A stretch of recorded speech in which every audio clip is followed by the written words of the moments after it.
Tricky about today is we're going to write arithmetic sequences as functions, otherwise known as equations, okay?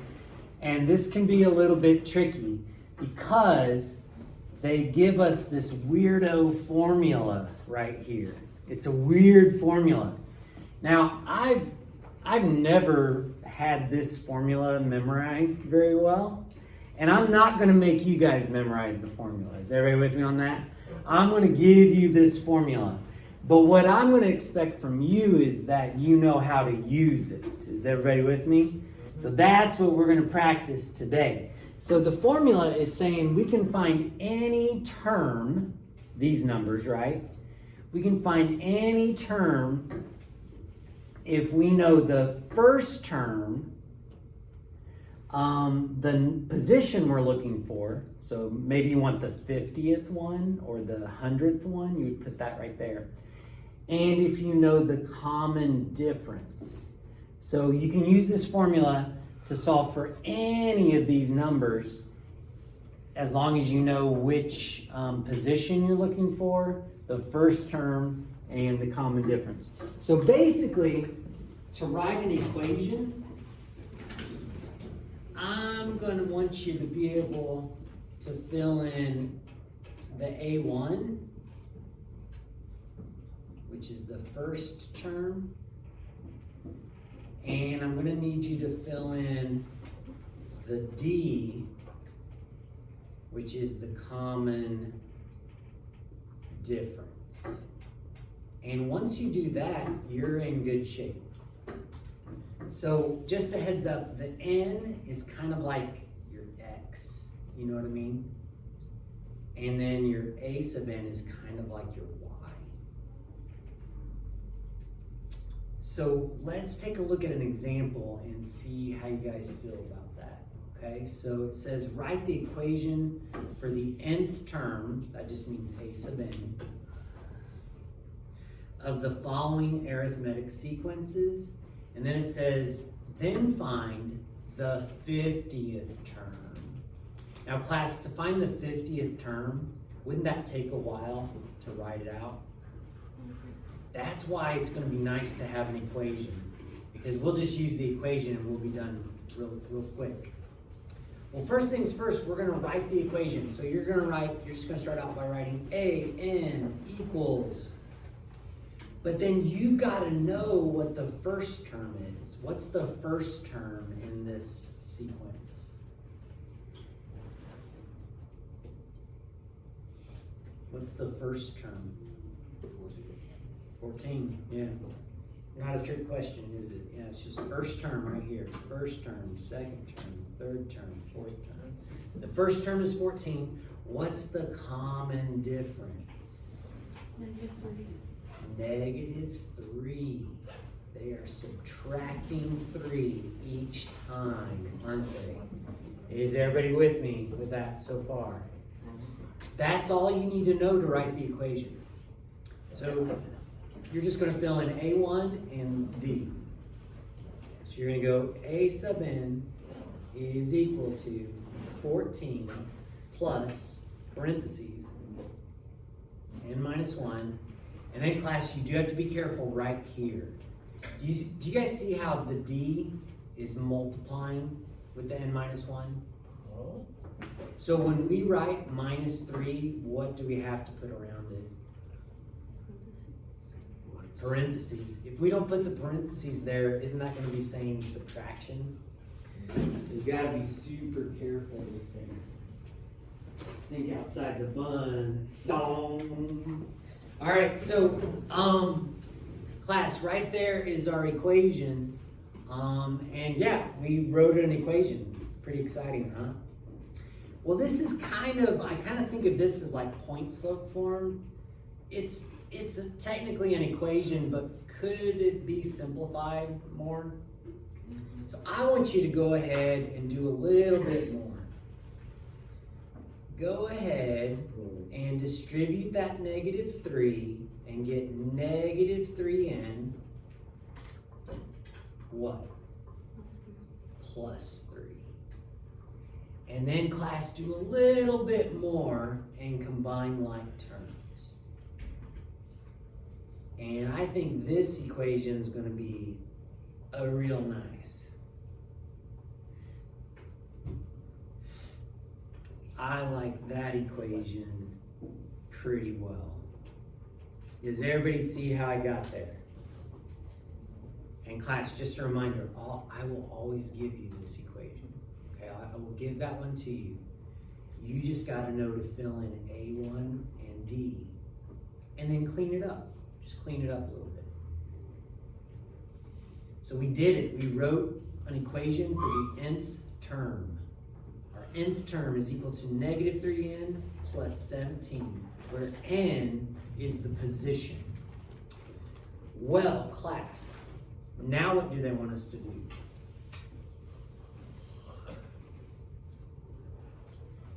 They want us to find the 50th term.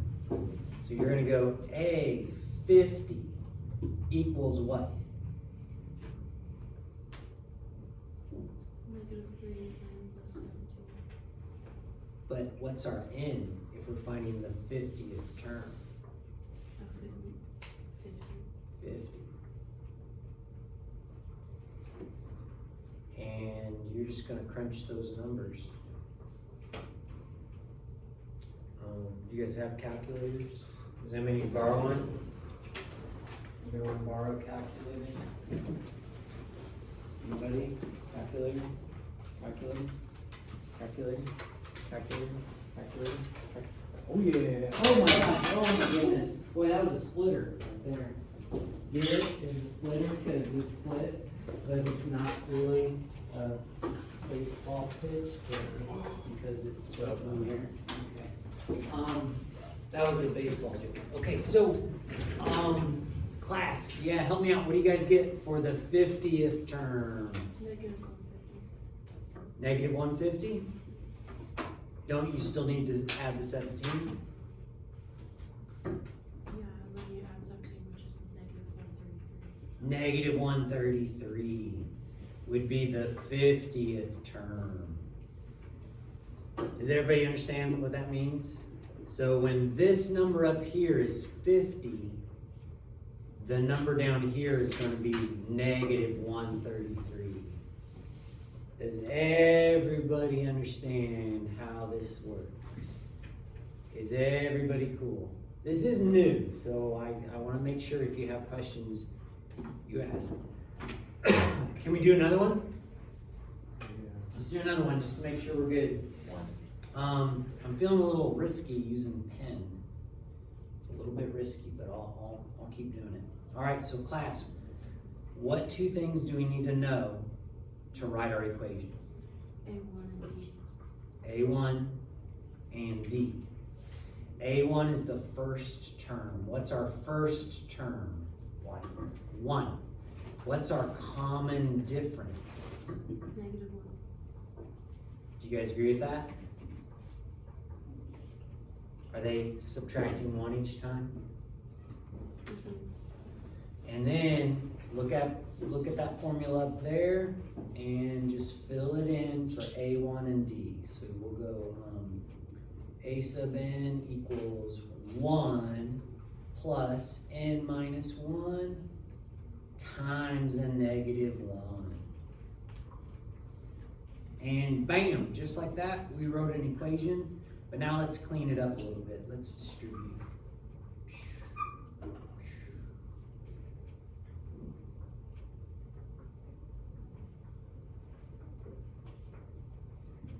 So when you distribute that negative, you'll get negative n plus 1. And then class, do you see how you got like terms here? So it's actually going to be negative n plus 2.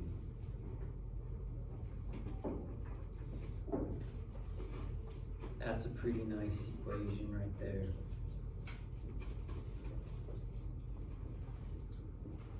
Everybody feeling like they got a good grasp on this so far? What's left to do though? Find A50. Find A50. Raise your hand when you got it, and I'll come by and check. What's A50? Ooh, close. I think you just forgot something on your final answer. What's A50? Oh yeah. A50. The 50th term.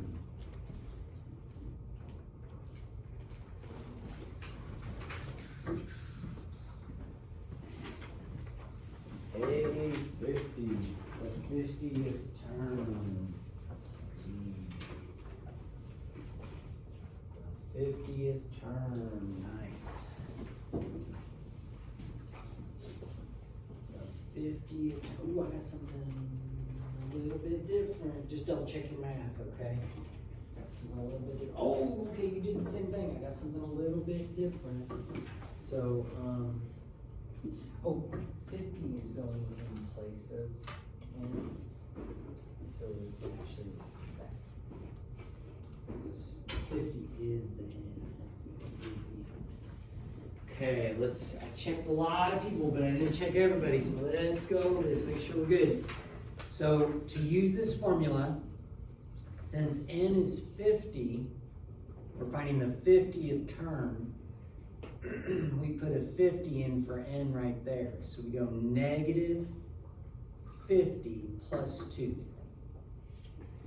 Well, class, what is negative 50 plus 2? Negative 48. Negative 48. So it turns out the 50th position is going to be negative 48. If we count all the way up to 50, the number is going to be negative 48. Does everybody see how the equation is pretty handy? You can figure out some pretty far out terms.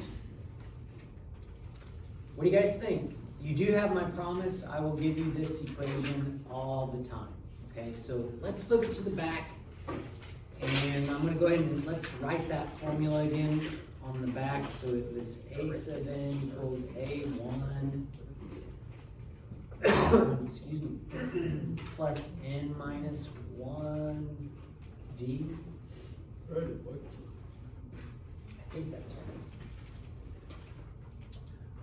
And what we got is they say real life functions. So they're giving us a real life sequence here. It says online bidding for a purse increases by 5 for each bid after the $60 initial bid. So class, does this data make sense based off of that description? Yes. Okay. So can you guys see this as a sequence? An arithmetic sequence? It says write a function that represents the arithmetic sequence. So what two things do we need to know to write the function? A1 common difference. We need A1 and the common difference. What is A1? 60. Agreed. What's the common difference? 5. Aren't they adding 5 each time? So it's 5, and we can go ahead and write our equation. A sub n is equal to 60 plus n minus 1, 5. And then class, let's just try to get in the habit of going ahead and simplifying it. So we'll go ahead and multiply. We get a sub n equals 60 plus 5n minus 5. And then what happens when you combine 60 and 5 and minus 5? You have 55.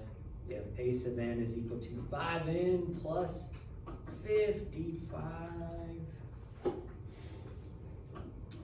So there's a function for the arithmetic sequence. There's an equation for it. Do you guys really realize function and equation is basically the same word? Basically. Function just tells you that each input has exactly one output. Now class, they want us to graph it. You can graph it just using the data they gave you, or you could use this, because isn't this in slope-intercept form?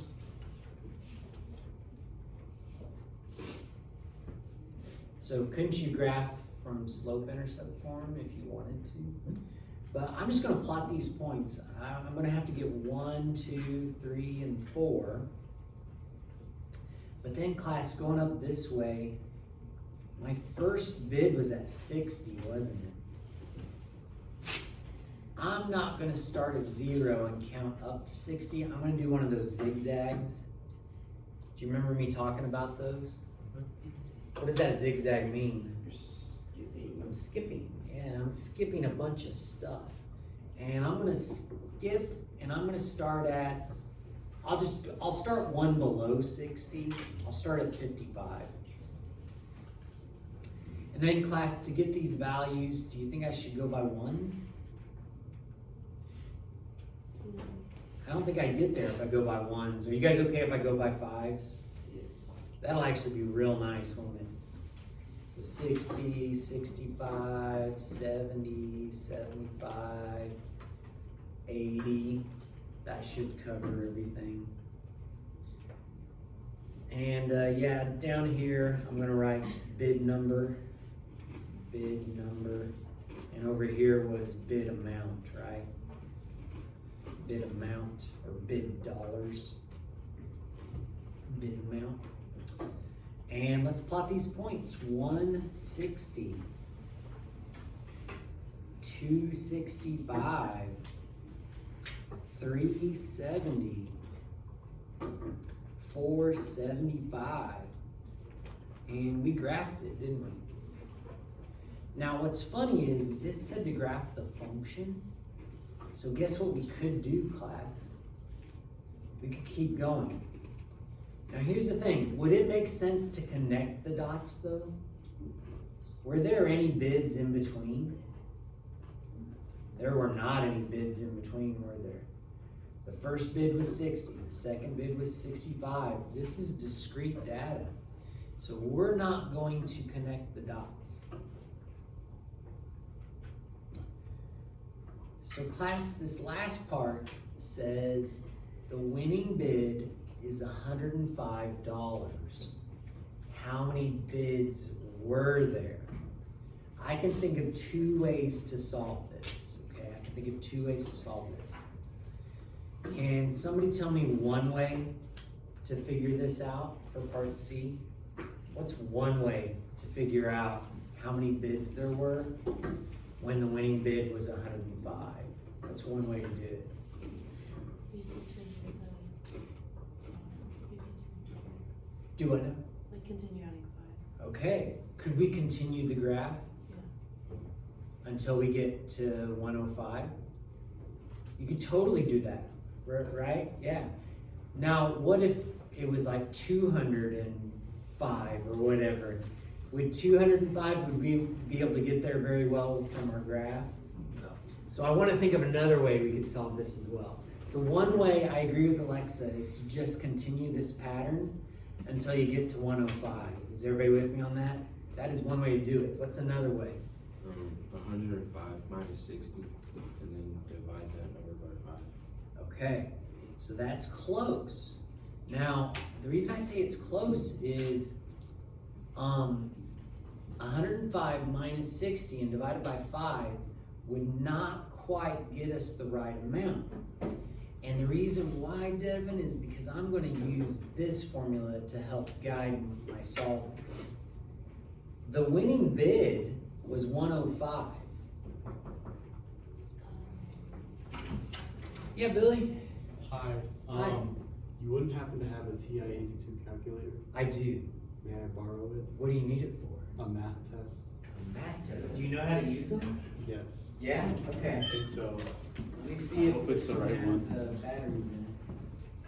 Oh, dang, that one doesn't have batteries. Wait, oh, this is one test over here. Maybe it's not TI-82. Oh, okay, so TI-83s. Are you talking about a graphing calculator? No, 82. So 82, I don't know, if you wanna borrow one of these. I don't know, this is the one that could have. Oh, yeah, no, you're good, man. Because a TI 82 is like a graphic calculator. Oh, for real? Yeah, I for real. thought this is what. No. Okay. But yeah, you're welcome to borrow that. Bring it back whenever. All right, thank you. No problem. You put 105 in place of it. I'm sorry, what was that? You put 105 in place of it. So you don't put 105 in place of N because 105 was not the bid number, was it? 105 was the bid amount. So we're gonna put 105 in place of AN. And then what we're gonna do is what Devin was describing, except instead of using 60, Devin, I'm gonna subtract a 55 over. Oops, 55 over. And that will get me what? 50. And then divide by 5, which is what Devin had said, was subtract 60, divide by 5, but I'm going to subtract 55, divide by 5. In class, how many bids is it going to take? 10 bids. 10 bids is what it's going to take.